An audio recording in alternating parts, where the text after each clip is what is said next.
그런즉 이 일에 대하여 우리가 무슨 말 하리요? 만일 하나님이 우리를 위하시면 누가 우리를 대적하리요? 자기 아들을 아끼지 아니하시고 우리 모든 사람을 위하여 내주시니가 어찌 그 아들과 함께 모든 것을 우리에게 주시지 아니하겠느냐? 누가 능히 하나님께서 택하신 자들을 고발하리요? 의롭다 하신 이는 하나님이시니 누가 정죄하리요? 죽으실 뿐 아니라 다시 살아나신 이는 그리스도 예수시니 그는 하나님 우편에 계신 자요 우리를 위하여 간구하시는 자시니라. 참 좋으신 하나님 아버지, 감사합니다. 오늘 또 저희를 사랑해 주셔서 하나님 주일 아침 예배의 자리로 인도해 주신 하나님께 감사와 찬양을 돌려드립니다. 하나님, 지난 한 주 동안 저희의 삶을 지켜주셨고 하나님 인도해 주셨고 또 이렇게 주일 아침에 함께 모여 공동체로 찬양하며 경배하며 하나님께 나아갑니다. 또 멀리서 또 다른 일들로 인해서 참여하지 못한 식구들 중에는 또 유튜브나 영상을 통해서도 함께 예배에 동참합니다.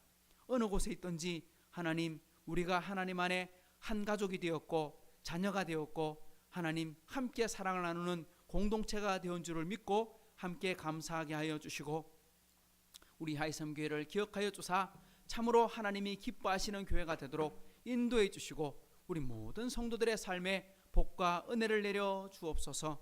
참으로 어려운 시기를 지나가고 있습니다. 이 어려운 시기에 우리 대통령이야 모든 위정자들 또한 의료진들 주님 기억하여 주셔서 참으로 하나님의 평안 가운데 하나님 이 위기를 극복하고 또 전세. 오늘 우리 새로운 찬송 36장을 찬송하겠습니다.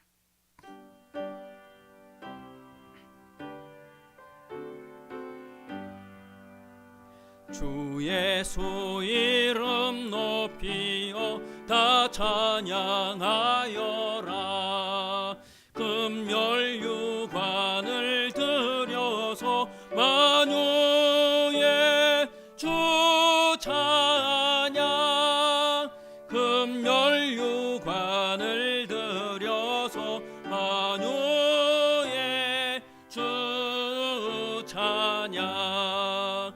주 예수 당한 고난을 못 잊을 죄인아, 내 귀한 몸에 바쳐서 만유의 주 찬양.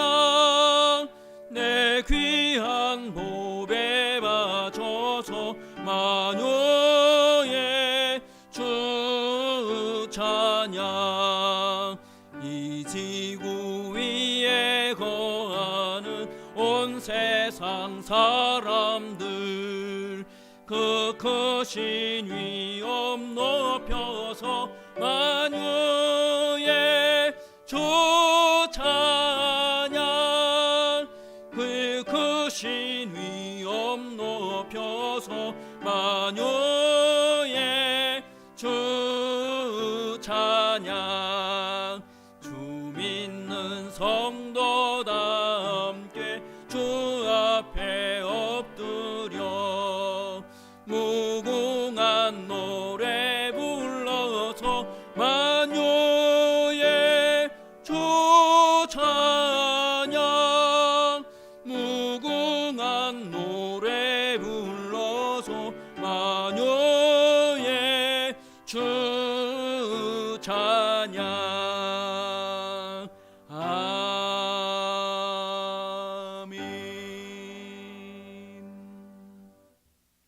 오늘 함께 나눌 교독문은 15번 시편 27편입니다. 여호와는 나의 빛이요 나의 구원이시니 내가 누구를 두려워하리요.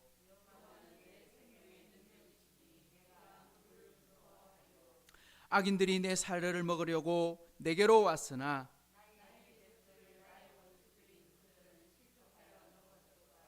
군대가 나를 대적하여 진칠지라도 내 마음이 두렵지 아니하며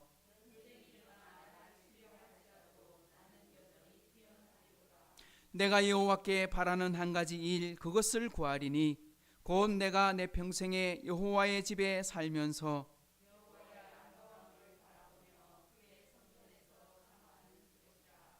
여호와께서 환난 날에 나를 그의 초막 속에 비밀히 지키시고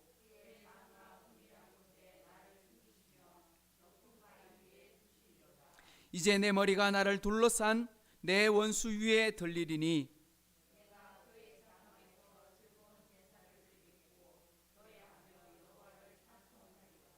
아멘. 전능하사 천지를 만드신 하나님 아버지를 내가 믿사오며 그 외아들 우리 주 예수 그리스도를 믿사오니 이는 성령으로 잉태하사 동정녀 마리아에게 나시고 본디오 빌라도에게 고난을 받으사 십자가에 못 박혀 죽으시고 장사한 지 사흘 만에 죽은 자 가운데서 다시 살아나시며 하늘에 오르사 전능하신 하나님 우편에 앉아 계시다가 저리로서 산 자와 죽은 자를 심판하러 오시리라. 성령을 믿사오며 거룩한 공예와 성도가 서로 교통하는 것과 죄를 사하여 주시는 것과 몸이 다시 사는 것과 영원히 사는 것을 믿사옵나이다. 아멘. 우리 자리에 앉으셔서 383장 함께 찬송하십시다.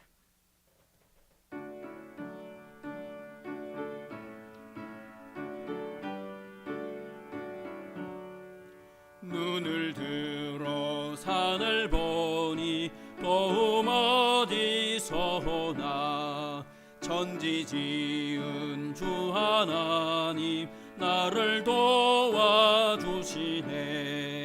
내 아예 버리실 족치 않게 주가 깨어 지키며 택한 백성 항상 지켜 길이 보호하시네. 도우시는 하나님이 내게 그늘 되시니 낮의 해와 밤의 달이 너를 상지 않겠네.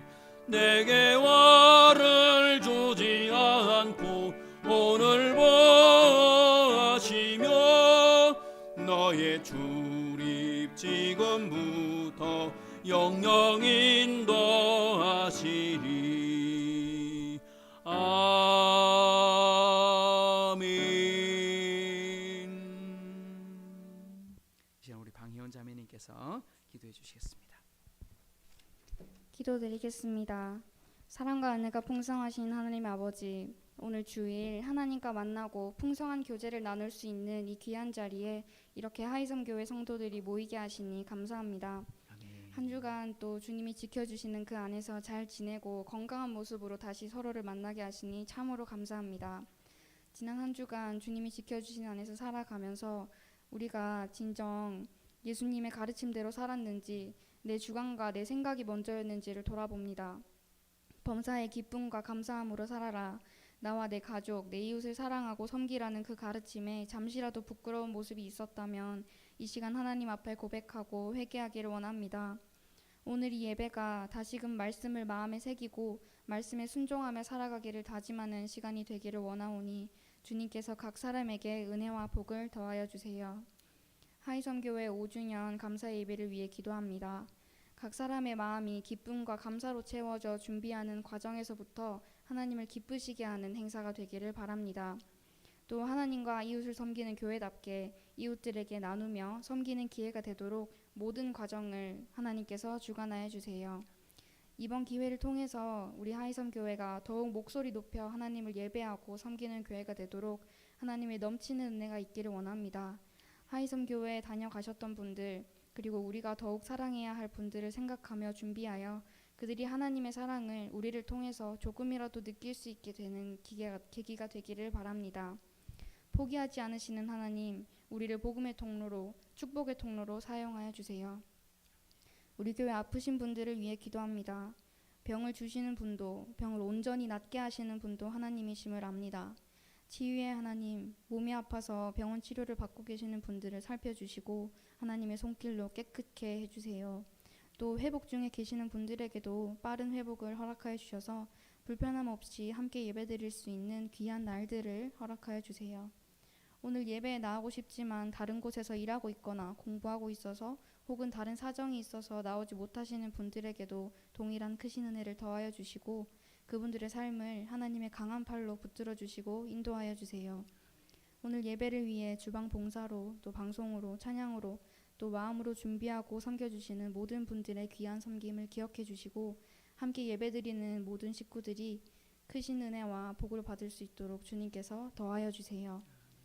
또 말씀을 준비해 주시고 전해 주시는 윤성민 목사님과 그 가정에 복을 더해 주시고 하나님께서 전하고자 하시는 말씀이 바르게 선포되도록 목사님에게 명철과 지혜를 더해 주세요. 오늘 이 예배가 하나님만이 기쁘시게 받으시는 예배가 되기를 원합니다. 이 모든 말씀 예수님의 이름으로 기도드립니다. 아멘.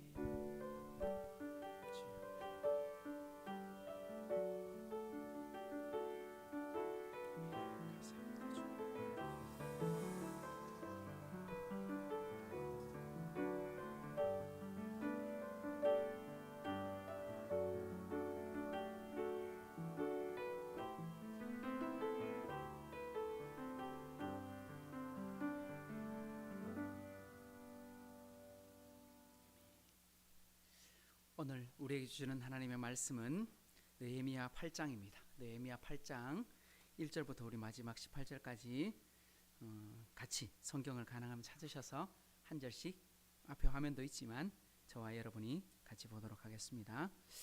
이스라엘 자손이 자기들의 성읍에 거주하였더니 일곱째 달에 이르러 모든 백성이 일제히 수문 앞 광장에 모여 학사 에스라에게 여호와께서 이스라엘에게 명령하신 모세의 율법책을 가져오기를 청하매 일곱째 달 초하루에 제사장 이스라가 율법책을 가지고 회중 앞 곧 남자나 여자나 알아들을 만한 모든 사람 앞에 이르러 수문 앞 광장에서 새벽부터 정오까지 남자나 여자나 알아들을 만한 모든 사람 앞에서 읽음에 뭇백성이 그 율법책에 귀를 기울였는데 그때 학사 에스라가 특별히 지은 나무 강단에 서고 그의 곁 오른쪽에 선 자는 마스디야와 스마와 아나야와 우리야와 힐기야와 마아세야요 그의 왼쪽에 선 자는 부다야와 미사야와 말기야와 하순과 하스바다나와 스가랴와 무술람이라.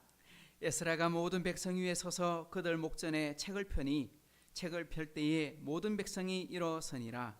에스라가 위대하신 하나님 여호와를 송축하매 모든 백성이 손을 들고 아멘 아멘 하고 응답하고 몸을 굽혀 얼굴을 땅에 대고 여호와께 경배하니라.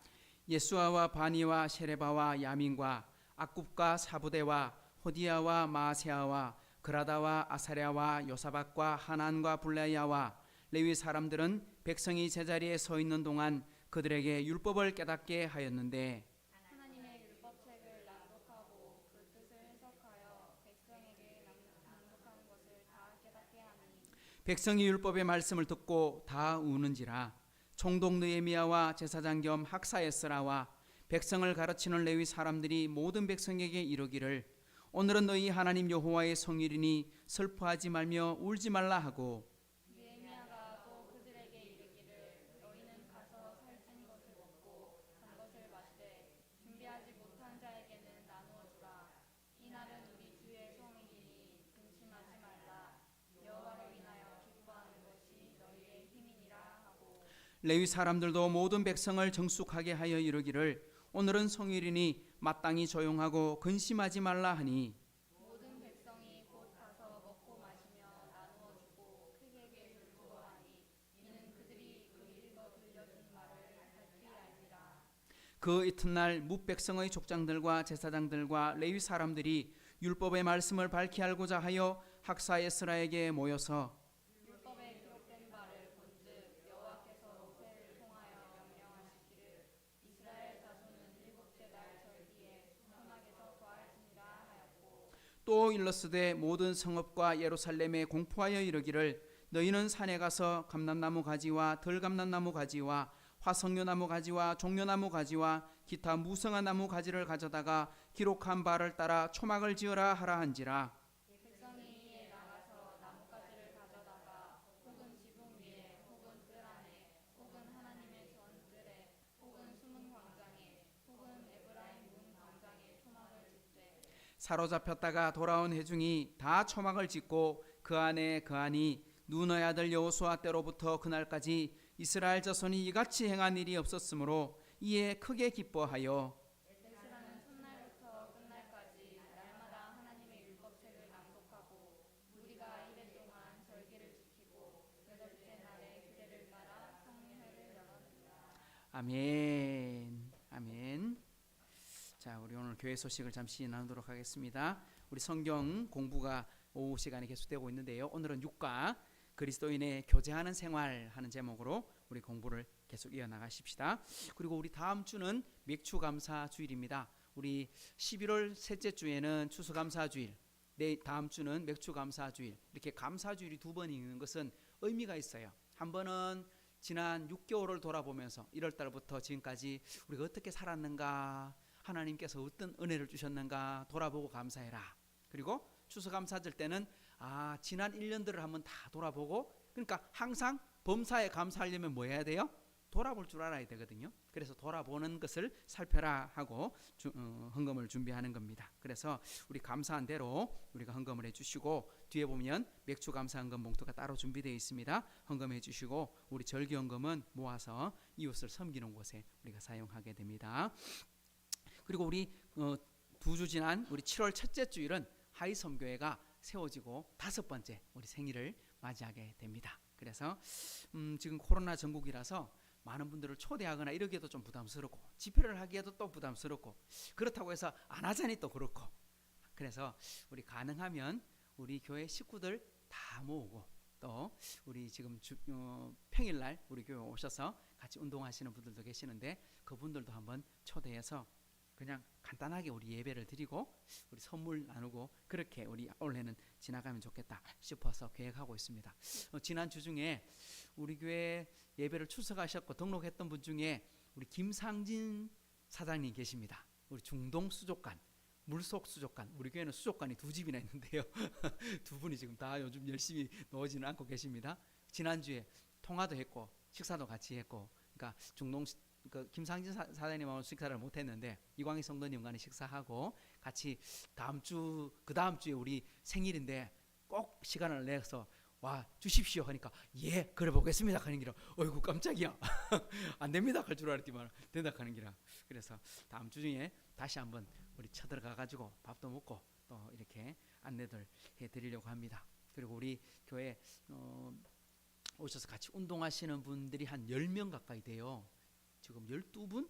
저까지 포함하면 그 정도 돼요. 그래서 그분들하고 이번 주에, 그분들이 에어컨 쓴다고 전기료도 내지요, 또 우리 교회 장소를 제공해 주셨다고 매주 감사헌금 하시는 분도 있지요. 그래서 그냥 우리가 헌금만 받는 건 좀 그렇다 해가지고 제가 조그마한 선물을 다음 주에 준비를 해놨어요. 그래 드리면서 다시 한번 우리 교회 생일날 되시는 분들을 한번 같이 오셔서 우리 교회는 어떻게 예배를 드리는지, 그러니까 우리 교회 와셔서 구경은 다 했어요. 본 것도 봤고. 근데 예배 한번 드려보는 것도 괜찮지 않겠나. 그래서 초대 한번 하려고 합니다. 여러분들도 함께 기도해 주시고, 이런 분들이 우리 좀 다 오셔서 예배 드리면 큰 집회는 아니라도 우리 함께 기쁨을 나눌 수 있는 예배가 되지 않겠나 싶습니다. 함께 그렇게 해주시면 좋겠고요.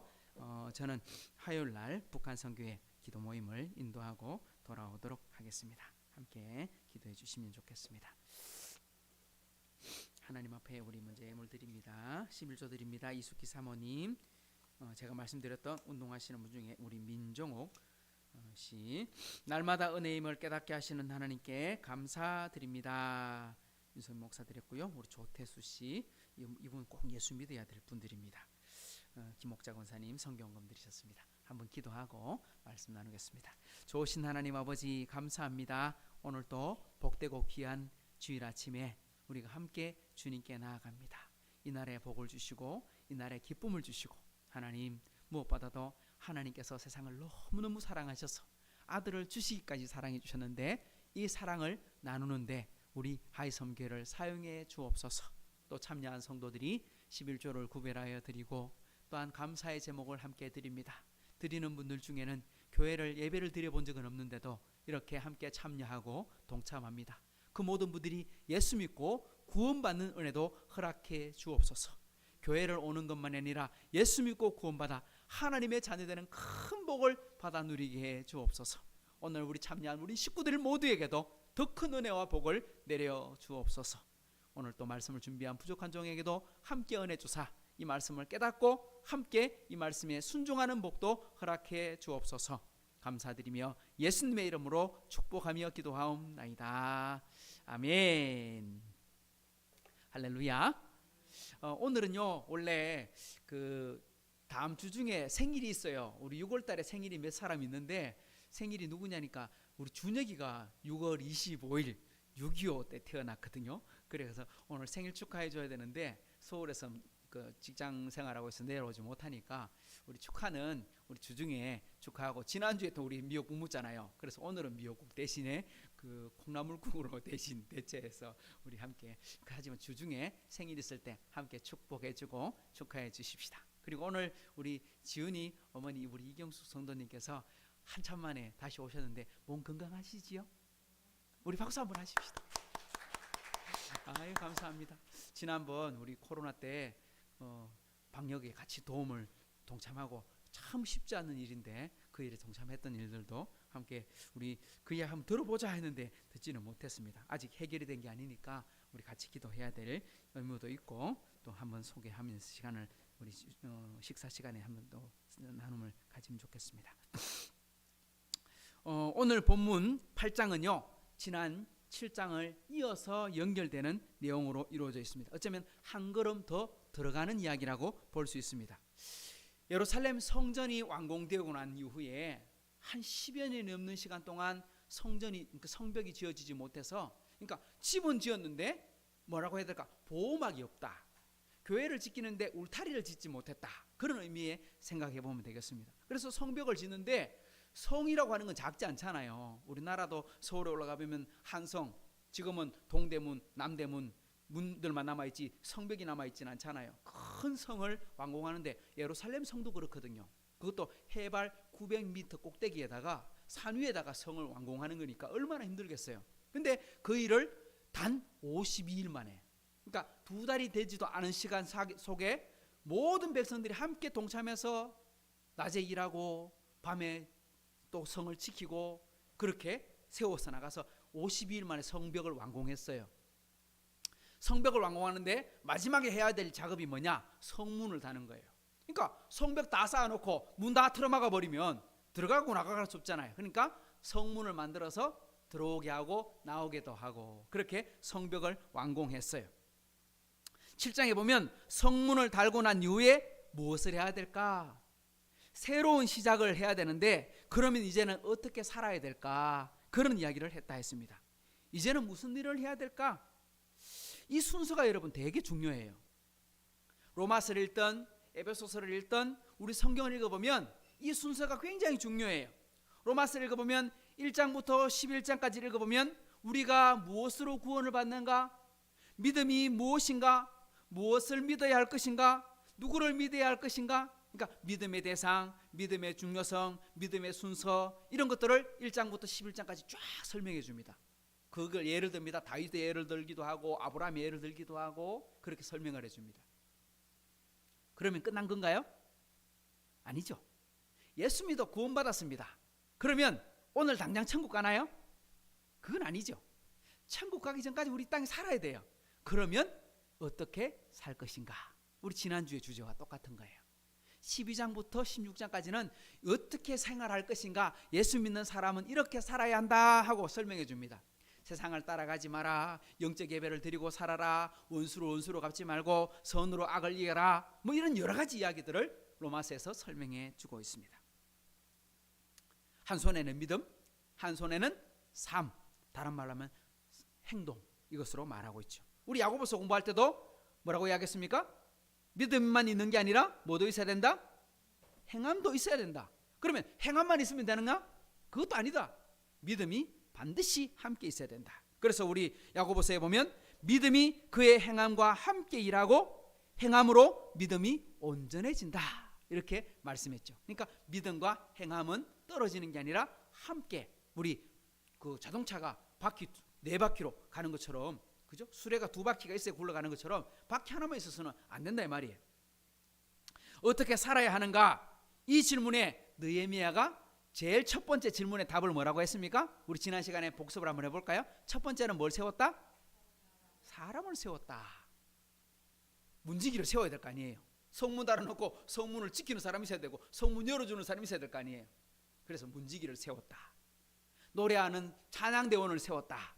예배드리는 말씀을 가르치는 레위지파 사람들을 세웠다. 뭐냐? 봉사자를 세웠다.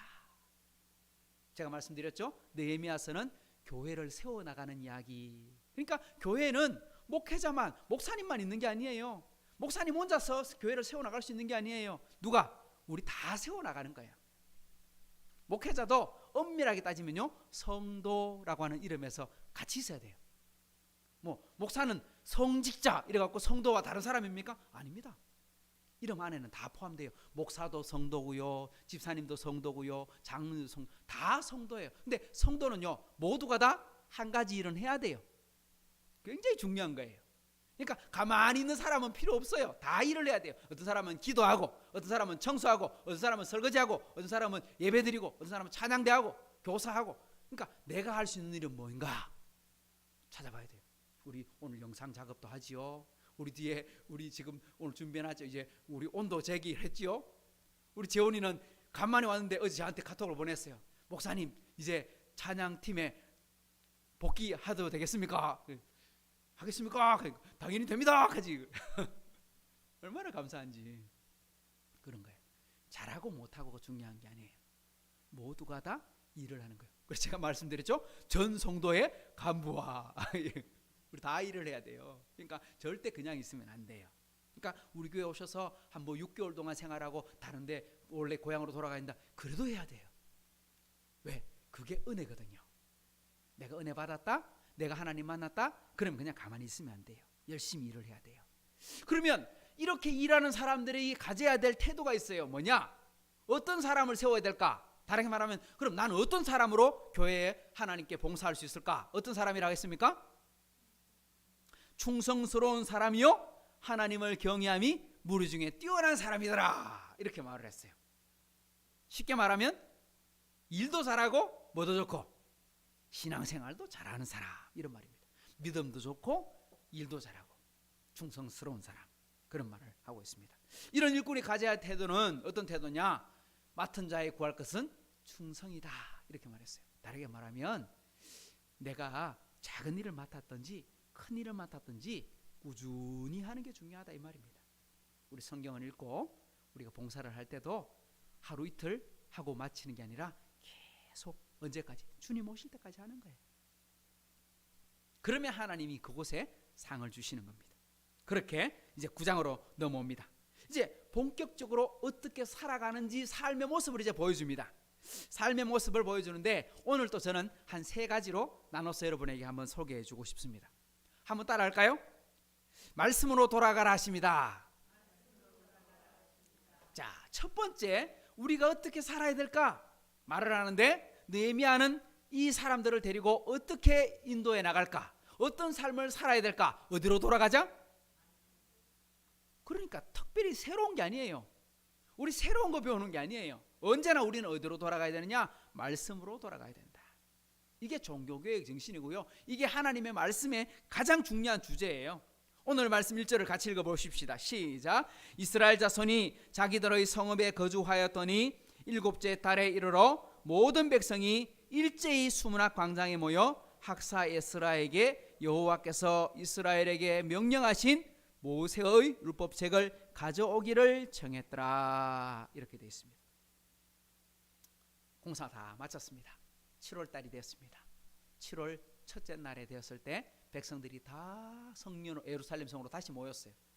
원래 여기 사는 사람 중에 여리고에 사는 사람도 있고요, 아니면 다른 곳에 사는 사람도 있고요, 막 흩어져 있어요. 그러니까 예루살렘 성 안에 사는 사람들은 안 많아요. 왜? 성이 뭐 이스라엘 백성들을 다 수용할 만큼 큰 성은 아니기 때문에 백성들이 다 흩어져 살아요. 그런데 그 사람들이 일제히 다 예루살렘 성으로 다 모였다는 거예요. 모여서 뭐 했느냐? 이유가 뭐냐? 모인 이유가 뭐예요? 말하고 말씀 들으려고. 이 사람들이 말씀을 읽을 때 어떤 모습으로 말씀을 읽는지 여러분 오늘 잘 보십시오. 이게 우리가 가져야 될 태도입니다. 학사 에스라를 부릅니다. 학사 에스라라고 하는데, 학사 이 말은요, 가르치는 사람 이런 뜻입니다. 근데 원래 에스라의 직업은 레위 지파 제사장이에요. 그러니까 제사장이면서 선지자 역할을 동시에 하던 사람이에요. 그러니까 이 사람은 선지자라는 말보다는 학사란 말을 더 많이 쓰고 있어요. 그래서 말씀을 가르치는 사람인데, 이 사람이 모세 율법책을 갖고 왔어요. 우리가 생각할 때 모세 율법책은 뭐 모세율법 책해봐야 모세오경, 창세기, 출애굽기, 민수기, 신명기 요만큼이네? 이렇게 생각할지 몰라요. 근데 옛날에는 성경이 이렇게 책으로 된 게 아니잖아요. 율법 책 이랬지만 옛날에는 뭘로 돼 있었어요? 가죽, 양피지. 양가죽을 쭉 늘려가지고 아주 얇게 만들지만 아무리 얇게 만들어도 양가죽인데 그게 얇게 한다고 얇아지나요? 그러니까 그거를 쭉 이어붙여가지고 어떻게 둘둘둘둘 말아놨어요. 그래서 창세기 한 묶음이, 레위기 한 묶음이에요. 그거 다 모아놓으면 창고에 한 창고 가득 들어가요. 그러니까 회당에서 예배를 드릴 때 성경 갖고 오세요 하면 이사야서 66장 뭐 60장 갖고 오세요 하면 한 장 빼오면 한 묶음이에요. 그러니까 창세기 하면 한 두루마리에 다 못 써요. 그렇게 그런 거죠. 근데 오늘 말씀에 보면 이스라엘 사람들이 듣는 사람들이 누가 들었냐? 알아들을 만한 모든 사람들이 다 나왔다. 알아들을 만한 사람이라고 말하니까 몇 사람이 모이는 겁니까? 그러니까 쉽게 말하면 지금으로 말한다면 뭐 유치부 빼고 유년부 빼고 적어도 한 초등학생쯤 되면 초등학교 3, 4, 5, 6학년 되면 이 사람들은 다 참여할 수 있다 이런 뜻입니다. 원래 이스라엘 사람들 중에는 12살이 되면 성인식을 하거든요. 12살이 되면. 근데 성인식 될 때 조건이 하나 있어요. 성인식을 할 때 숙제검사를 해요. 무슨 숙제검사? 모세오경을 다 외워야 돼요. 이 성경 모세오경을 다 외우는 거예요. 통째로. 그리고 시편, 잠언을 다 외워야 돼요. 근데 더 대단한 사람들은 이스라엘 사람 중에 서기관들은요 성경 보고 뺏기는 게 아니에요. 다 외워서 뺏기는 거예요. 대단한 사람들이죠. 지금도 이스라엘 사람들 중에는 이스라엘 사람 중에 예수 믿는 사람이 많지 않는데 이스라엘 사람들은 유대교란 걸 믿잖아요. 그러니까 지금도 구약의 하나님을 믿지 예수님을 믿지 않거든요. 근데 그 사람들 중에 예수 믿는 사람들도 일부는 있어요. 한 5%. 근데 그 중에 아론의 후손 중에 사람은요 성경 다 외우는 목사님이 있어요. 이 성경을 다 엿보는 거예요. 통째로. 대단한 거죠. 근데 그렇게 말씀을 다 외우는 사람들인데 포로로 잡혀갔다 70년 동안 고생하고 살았으니 성경 제대로 받겠습니까? 노예 생활하면서. 그러니까 이 사람들이 모여서 하나님의 말씀을 듣는데 얼마 동안 읽느냐? 오늘 성경에 보니까 새벽부터 정오까지, 해 뜨기 전부터 12시까지. 적어도 몇 시간? 적어도 6시간이 넘는 시간 동안 하나님의 말씀을 듣는 거야. 근데 어떻게 들어? 그냥 듣는 게 아니에요. 여러분처럼 이렇게 앉아서 하나님 말씀을 듣는 게 아니에요. 학사 에스라가 두루마리 책 들고 올라와서 이렇게 특별히 준비된 강단에 올라왔더니 사람들이 전부 다 어떻게 했더라? 다 같이 그 자리에서 일어나서서 학사 에스라가 할렐루야 하나님을 찬양합니다 이렇게 하나님을 송축하니까 모든 사람들이 뭐하고? 아멘 아멘 화답하고 다 같이 엎드려 뭐하고? 하나님께 경배하고 절하고. 그리고 말씀을 읽는 그 시간 동안 모든 사람들이 다 함께 일어나 하나님 말씀을 듣고 있어요. 아니 지금은 에어컨 틀어주고 선풍기 돌아가고 그리고 설교 시간 길어봐야 30분 40분인데 40분 좀 넘어가도 아이고 힘들어요 이러고 있는데 오늘 이 사람들은 성경을 자그마치 6시간을 어떻게 일어서서 말씀을 듣고 있어요. 야 여러분 제가 우리 설교하면서 이게 성경적이네. 이게 성경적이잖아. 왜? 하나님 말씀 들을 때 우리 다 일어나 있는 거야. 그러면 여러분 제가 설교할 때 저만 서 있지 말고 여러분 다 일어납시다 이러면 어떨까요? 괜찮을까요? 오늘 그렇게 됐다는 거예요. 제가 이번에 우리 코로나 사태 때문에 그 전국 때문에 굉장히 어려웠잖아요. 그때 우리 신천지가 좀 이렇게 많이 드러나게 되었고 그리고 신천지가 좀 나쁜 것도 보여주게 되었고 뭐 이런 여러 가지 문제들을 우리는 보게 되었어요. 그런데 저는요 참 우리가 안타깝지만 저건 꼭 필요하다 생각하는 몇 가지가 있었어요. 뭐냐니까 신천지는 보니까 이단이잖아요. 근데 그 사람들은 뭐가 없어? 예배당에 의자가 없어. 의자 다 치운 거야.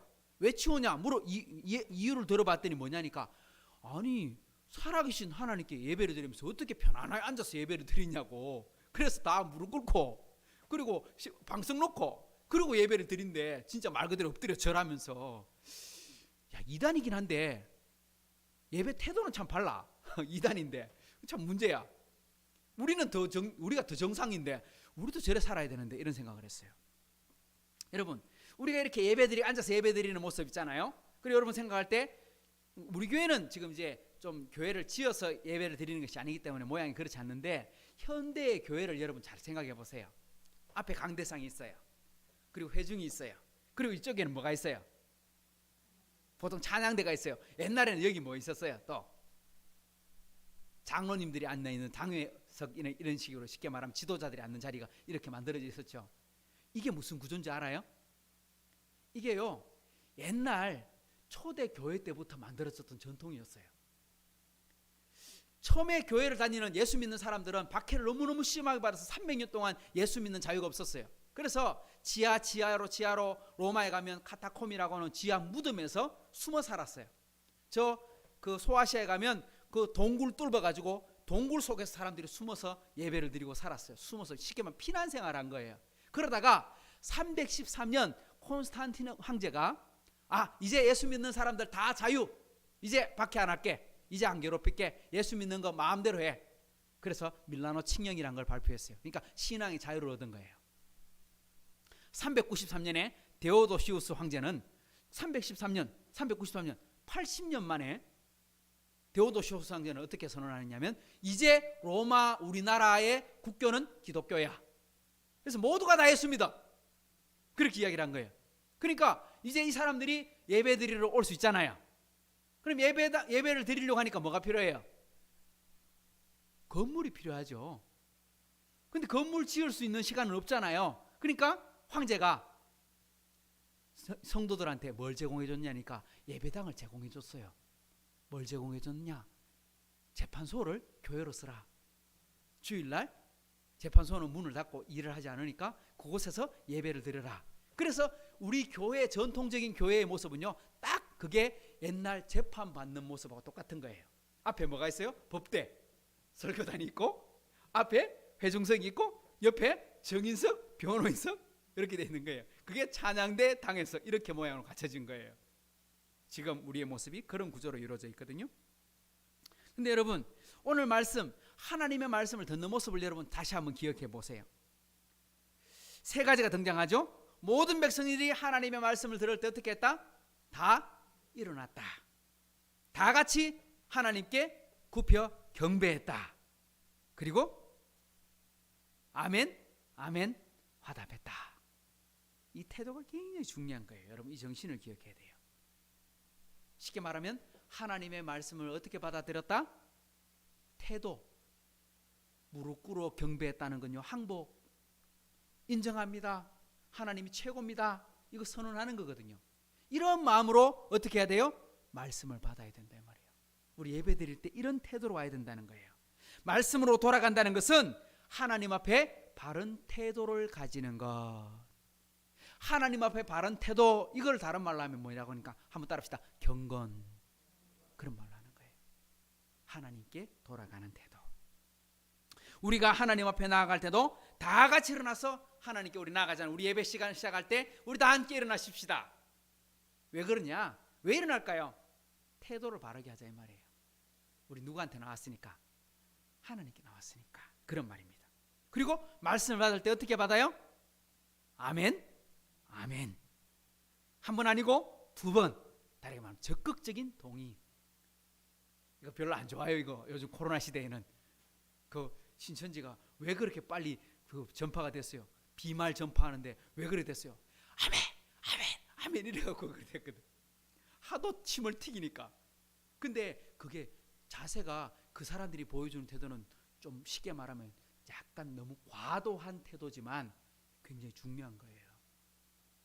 우리가 말씀을 들을 때 아무런 감동도 없이, 아무런 반응도 없이 그냥 가만히 앉아서 예배를 드린다는 건 그건 예배 드리는 태도가 아니라는 거예요. 적극적인 뭐가? 동의. 아멘이라는 뜻이 뭐예요? 예, 그렇습니다. 나도 믿습니다. 예, 그렇게 되기를 원합니다. 이게 아멘. 쉽게 말하면 내가 마음속으로도 아멘 하지만 오늘 이스라엘 사람들 보면 아멘, 아멘 이런 태도를 보였단 말이에요.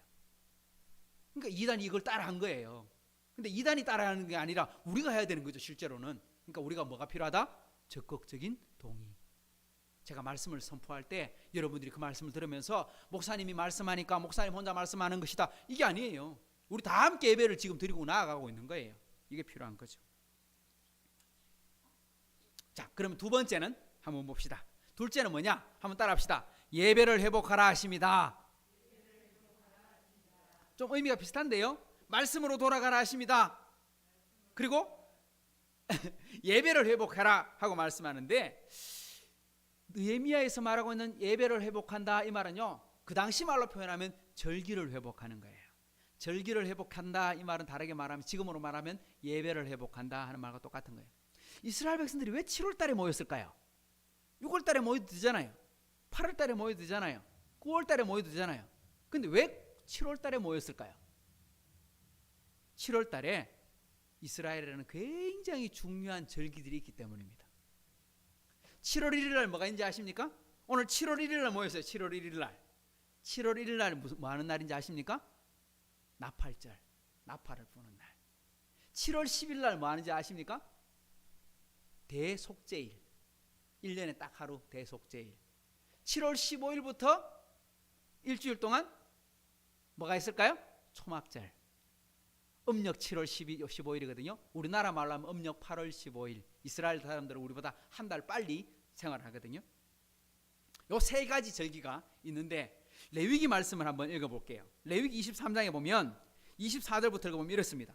이스라엘 자손에게 말하여 이르라. 일곱째 달 곧 그 달 첫날에, 오늘 에스라가 7월 첫날에 모였어요. 너희에게 쉬는 날이 될지니 이날 일하지 말래. 이 날은 나팔을 불어 기념할 날이요 성회라. 어떤 노동도 하지 말고 여호와께 화제 불을 지펴 하나님께 예배를 드려라. 여러분, 왜 나팔을 불까요?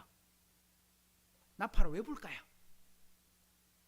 승리, 나팔하는 상징은 뭐 성지 이런 거잖아요. 또 한 가지, 나팔은요 새로운 시작, 그런 의미를 가지고 있대요. 원래 이스라엘 달력으로 1월 달은요, 1월은요 6월절 날 시작하는 거예요. 그런데 이스라엘 사람들이 새해의 시작이라고 생각하는 영적인 의미가 있는데, 그 날은 뭐냐니까 7월 첫날이에요. 7월 첫날. 왜 그러냐? 7월 첫날에 새롭게 시작하거든요. 우리 레위기 25장 읽으면서 희년, 이스라엘 사람들이 땅을 잃어버렸어. 우리 지난 시간에 룻기까지 이야기했잖아요. 땅을 잃어버렸어. 신분을 잃어버렸어. 근데 50년이 지난 희년이 돌아오면, 나팔절이 돌아오면 어떻게 돼? 다 회복돼. 돈도 다 회복되고, 땅도 다 회복되고, 신분도 노비로 갔다가 노비도 자유롭고 자유민이 돼. 그러니까 새롭게 시작을 하는 거야. 그러니까 7월 1일은 뭐냐? 새로운 시작을 이야기해 주는 거죠. 그 다음 두 번째는 27절부터 읽어보면, 일곱째 달 열흘날은, 그러니까 7월 10일이죠. 속죄일이니 너희는 성회를 열고 스스로 괴롭게 하며, 괴롭게 해래, 마음을 무겁게 해래, 여호와께 화제를 드리고, 이날에는 어떤 일도 하지 말 것은 너희를 위하여 너희 하나님 여호와 앞에 속죄할 속죄일이 됨이니라. 그래서 이날은요 대속죄일. 그럼 회개는 이날만 합니까? 그런 의미는 아니에요. 우리 죄 짓고 잘못하면 하나님께 용서를 구하는 속죄제 드리고 속건제 드리잖아요. 그건 평상시에 하는 거야. 그러니까 우리 하나님께 잘못을 기억나면 하나님께 회개해야 돼. 그건 언제든지 하면 돼. 그런데 7월 10일 날은 뭐하냐? 대속죄일이에요. 그러니까 모든 백성이 다 하나님께 나와서, 하나님, 지난 1년 동안 우리가 잘못한 게 있는데 혹 잊어버린 게 있다면 용서해 주십시오. 우리가 잘못 살았음을 돌아보고 바르게 살겠습니다 결심하는 날. 그때 대제사장이 어떻게 합니까? 딱 하루, 요날 송아지의 피를 가지고 지성소에 들어갑니다. 지성소는 아무도 못 들어가고 대제사장이 혼자 들어가는데, 그것도 딱 1년에 한 번만 들어갈 수 있어요. 하루만. 그날 7월 10일 날 들어가서 속죄단에다가 하나님께 피를 바르고, 자기가 안 죽으면 하나님께 나와서 백성들에게 하나님이 우리를 용서해 주셨습니다 선포하는 날이 대속죄일이에요. 그러니까 죄 사함 받음을, 기쁨을 고백하는 날이 바로 속죄일입니다. 마지막 세 번째는 7월 달에 있는 세 가지 절기 중에 마지막은 초막절이에요. 34절부터 이건 같이 한번 읽어볼게요. 시작. 이스라엘 자손에게 말하여 이르라. 일곱째 달 15날은 초막절이니 여호와를 위하여 1호 동안 지킬 것이니라. 첫날에는 성회로 모일지니 너희는 아무 노동도 하지 말지며 36절 이래 동안에 너희는 여호와께 화제를 드릴 것이요 여덟째 날에도 너희는 성회로 모여서 여호와께 화제를 드릴지니 이는 거룩한 대회라 너희는 어떤 노동도 하지 말지니라. 초막절 날 예배를 드려라. 매일 예배를 드리거든요. 매일 드리는데 요 날은 특징이 하나 더 있어요. 우리 다음 주 맥추절이라고 말하는데 맥추절 날도 일주일 쉬어요. 6월절도 일주일 쉬어요. 근데 초막절은요 일주일 안 쉬고 하루 더 쉬어요. 7날 쉬고 그 다음 날 또 쉬래. 왜 쉴까요? 그날은 큰 집회를 열어라. 집회를 열어서 하나님께 큰 예배를 드려라 이렇게 말씀하는 거죠. 그런데 여러분 절기를 바로 드린다는 것은 다르게 말하면 예배를 회복하는 거다 하고 말씀을 드렸죠. 이 절기 세 가지 절기의 공통된 특징 뭐가 있었어요? 앞에 나팔절, 대속제일, 그 다음에 초막절 이 세 가지의 공통된 특징이 뭐예요? 오늘 말씀 우리 레위기 23장 쭉 읽을 때 어떤 특징이 있었어요? 공통된 특징 하나 있었어요. 첫 번째가 일하지 마라. 왜 일하지 마라고 말합니까? 하나님께 나와야 되니까. 네 하던 일을 잠시 멈추고 예배 드리러 와라 이런 말입니다. 아시겠습니까? 우리가 많은 일이 바쁜 일이 있습니다. 많은 약속이 있습니다. 하지만 그런 약속은 다른 날 하고 하나님께 예배를 드리러 오기 위해서 다른 일을 멈추는 것, 그게 주일을 하나님께 나오는 예배의 태도입니다. 예전에는 이거 굉장히 엄격하게 이야기했는데 요즘은 그만큼 강조하진 않죠. 그래도 이 정신은 여러분 꼭 기억해야 돼요. 내가 하던 일을 잠시 멈추고 하나님 만나러 가는 겁니다. 옛날에 그런 광고 있었죠. 소중한 사람을 만나기 위해서는 잠시 꺼두셔도 됩니다. 이거 옛날에 통신사 광고 이런 광고 있었습니다. 소중한 하나님을 만나기 위해서 잠시 멈추십시오. 이거 우리가 기억해야 되는 거죠. 우리 재훈이가 예배드리러 나올 때요 참 이런 마음이 너무너무 컸어요. 제가 얼마나 감사한지 몰라요. 어렵게 자격증 땄잖아요. 그리고 일을 하고 있었잖아요. 근데 그 일이 주일날 못 쉬고 있어. 그러니까 고민이 많이 되는 거야. 야, 이렇게 일을 해도 되는 걸까? 예배 드리고 싶은데 예배 못 드리는데 이 일이 과연 하나님이 기뻐하는 일일까? 저한테 카톡을 따로 보내서 이야기를 하고 물었어요. 그리고 함께 기도했거든요. 우리 기도하고 난 다음에 재훈이가 응답한 거예요. 우리 주일날 기도했잖아요. 이거 놓고 기도했잖아요. 근데 재훈이가 뭐라고 말하냐? 제가 다른 일을 해도 주일날 쉬는 일을 해야 되겠습니다. 와, 할렐루야. 이게 진짜 저는 감사했어요. 이 얼마나 마음이 감사한지. 우리 잠언 3장이 이렇게 말합니다. 너는 마음을 다하여 여호와를 신뢰하고 내 명철을 의지하지 마라. 무슨 말입니까? 네 실력 믿지 마. 네 능력 믿지 마. 네가 한다고 되는 게 아니야. 네가 열심히 노력하고 네가 열심히 공부하고 네가 열심히 돈 번다고 돈이 벌어진 줄 알아? 아니야. 착각하지 마. 너는 범사에 하나님을 인정해라. 그리하면 내 길을 지도하실 거야. 그러니까 하나님께 맡겨. 이게 우리가 가져야 될 예배의 태도라는 거예요. 하나님 인정하면 내 길을 책임져 주신대. 내 길을 지도해 주신대. 그러니까 하나님이 책임져 주실 줄 믿으시기 바랍니다. 이걸 기억하십시오. 자, 본문으로 돌아와 봅시다. 왜 7월 첫날에 모일까요? 나팔절이니까요. 그리고 13절을 보세요. 이스라엘 백성들이 나팔절만 지킨 게 아니고 하나님 말씀을 보니까 깨닫게 되었어요. 어떻게 깨닫게 됐냐? 아, 초막절 지키라고 했대. 13절을 보세요. 그 이튿날 묵백성의 족장들과 제사장들과 레위 사람들이 율법의 말씀을 밝히 알고자 하여 학사에스라에게 모였어. 율법을 읽어보니까 여호와께서 모세를 통하여 명령하시기를 이스라엘 자손은 7째 달 절기에 초막에서 거할지니라 하였더라. 그러니까 성경을 보니까 7월 15일부터 초막절을 지키라고 했대. 그러니까 초막절을 지키기 위해서 뭘 갖고 와야 돼요? 초막이니까 뭘 지어야 돼요? 텐트를 쳐야 되잖아요. 텐트 치는 조건이 하나 있어요. 나무를 가지고 와서 집을 짓는데 얼금 짓는 거예요.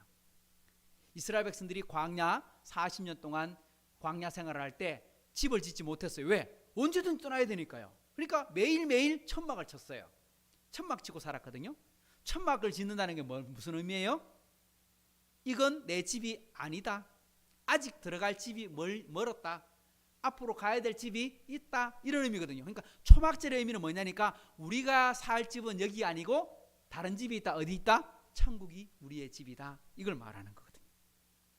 그러니까 초막을 지을 때 특징이 하나 있어요. 초막은요 절대로 튼튼하게 지으면 안 돼요. 하늘이 보여야 돼요. 별이 얼금얼금 위에다가 초막을 얹어요. 종려나무 가지도 얹고 화석류나무 가지도 얹고 감람나무 가지도 얹어요. 이렇게 막 지어요. 하지만 뭐가 보여야 돼? 밤하늘 별이 보여야 돼. 조건은. 그래서 밤하늘 잠잘 때, 초막 안에 잠잘 때 뭐가 보여요? 별이 보이니까 뭘 생각해요? 생각하라는 거예요. 이 집은 네 집 아니야. 이 집에서 살면 어떻게 돼? 비도 맞을 거고 눈도 맞을 거고 이렇게 될 거 아니에요. 그러니까 안 되죠. 그러니까 이 집에 사는 게 아니야. 이 말을 가르쳐 주는 거예요.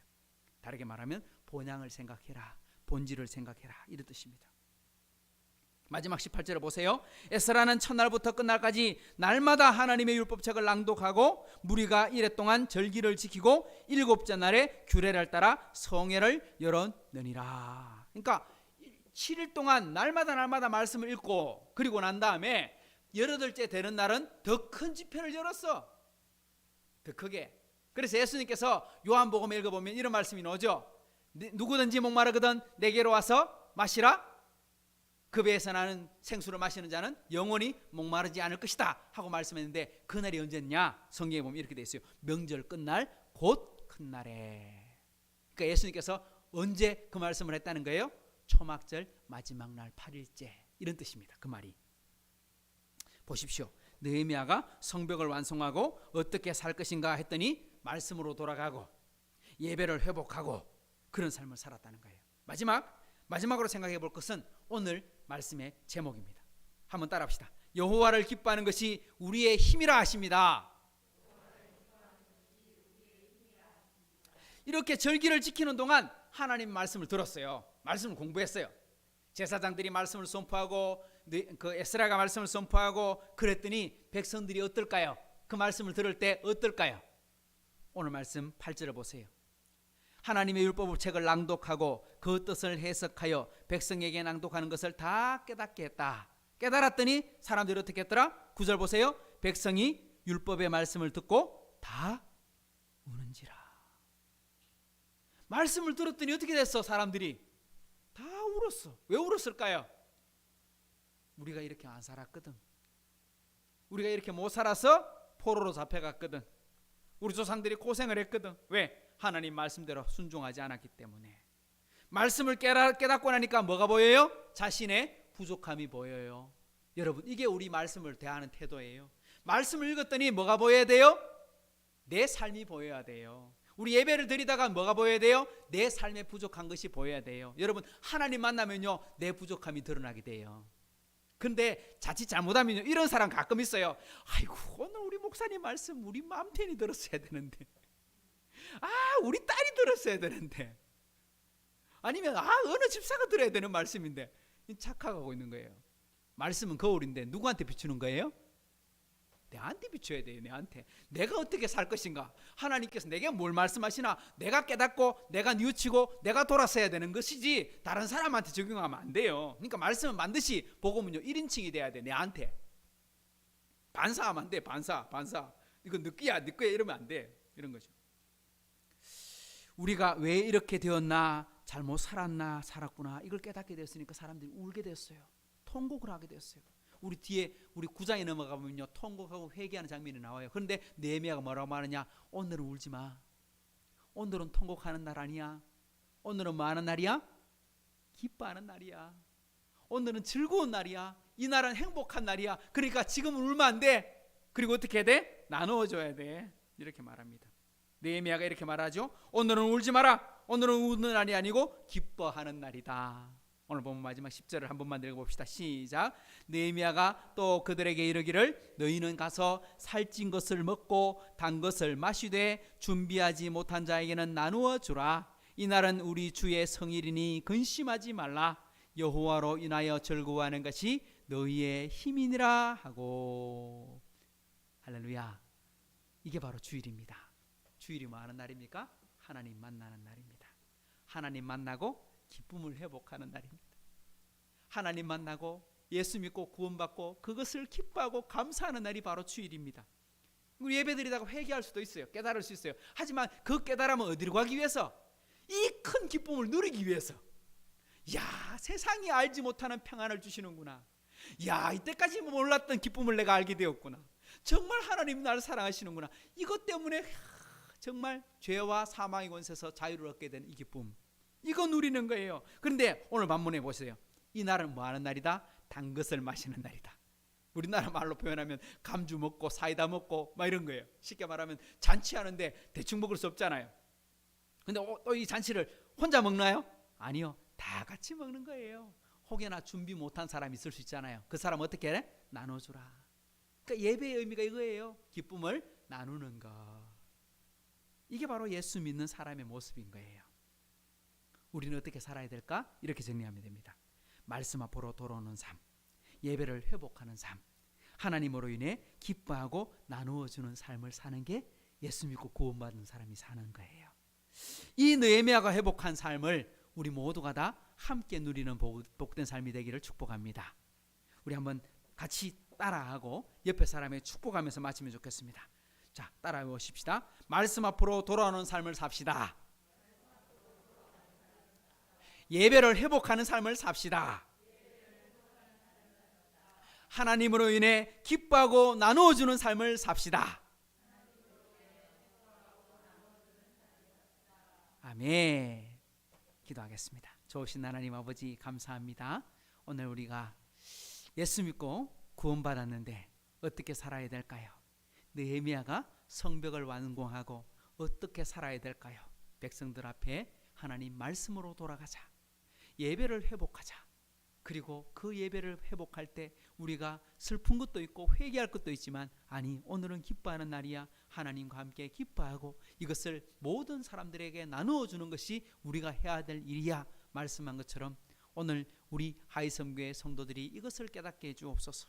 예수 믿고 구원받는 것보다 더 행복하고 더 큰 일은 없는데, 하나님 이 기쁨을 우리 사람들에게 다 나누어 주는 복된 주일, 그리고 이 기쁨을 함께 나누어 주는 것이 우리 성도들의 구원받은 자의 이 땅에서 삶인 것을 기억하게 해 주옵소서. 오늘 또 우리가 이 말씀 바로 깨닫고 오늘 하루 그렇게 누리고 살게 해주시고요, 다음 한 주 동안 삶으로 살 때도 이 삶이 우리에게 가장 큰 복된 삶으로 이끌어가는 것이 되게 해 주옵소서. 이제는 우리 주 예수 그리스도의 은혜와 하나님의 사랑과 성령의 교통하심이 오늘도 함께 참여한 우리 성도들과 참여하지 못하고 회복하고 있거나 일하고 있는 우리 모든 성도들 가정 위에 이제로부터 영원토록 함께 있을지어다. 아멘. 아멘. 사랑합니다 주님. 찬양합니다. 영광 받아 주옵소서. 복을 주시는 하나님을 찬양합니다.